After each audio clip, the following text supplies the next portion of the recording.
सास शेर बहू सवा शेर।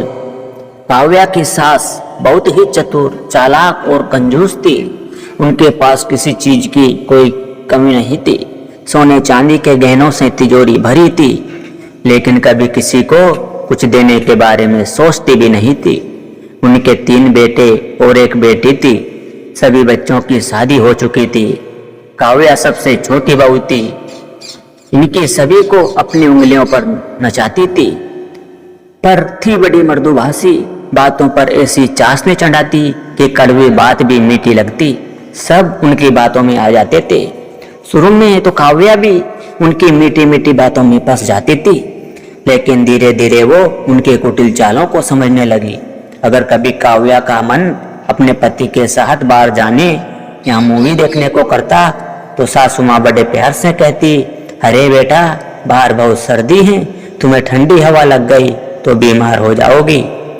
घर पर ही सीडी मंगवा कर फिल्म देख लो, तुम्हारे साथ साथ हम भी देख लेंगे।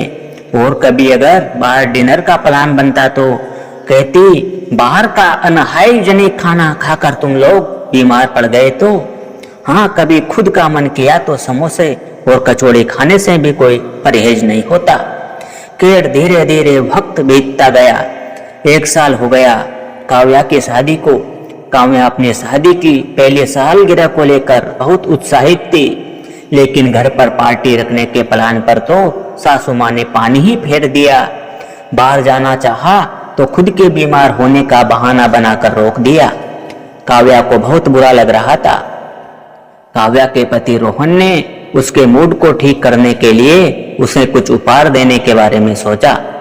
वो उसके लिए बहुत सुंदर से सोने के कंगन लेकर आया। कंगन देखकर तो सासू माँ की सांस ही अटक गई।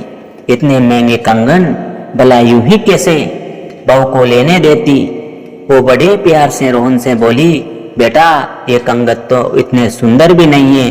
इससे सुंदर कंगन तो शादी में ही काव्या को दिए थे। ये कंगन तुम अपनी बहन के लिए रख दो। कुछ दिनों बाद दिवाली आने वाली है, उस वक्त कुछ तो उसके ससुराल भेजना ही पड़ेगा, तो ये कंगन ही भेज देंगे। वैसे भी काव्या पर ये हल्के लगेंगे।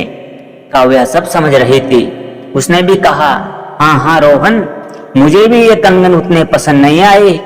काव्या के सास अपनी चाल कामयाब होते देख बहुत खुश हो रही थी।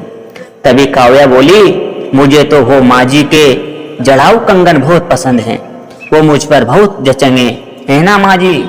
अब तो सासू माँ को काटो तो खून नहीं। रोहन ने कहा, ठीक है माँ, अगर इसे वो कंगन पसंद है तो वही दे दो। ये कंगन हम दीदी को दे देंगे। अब और कोई चारा भी नहीं था सासू माँ के पास। मजबूरी में उन्हें अपने जड़ाऊ कंगन काव्या को देने ही पड़े। मन ही मन वो सोच रही थी, शेर को आज सवा शेर मिल ही गया। दोस्तों, अगर मेरी ये कहानी आपको पसंद आए तो प्लीज़ लाइक कीजिए और चैनल को सब्सक्राइब करना ना भूलें। और इस कहानी पर आपकी क्या राय है हमें कमेंट करके ज़रूर बताएं। धन्यवाद।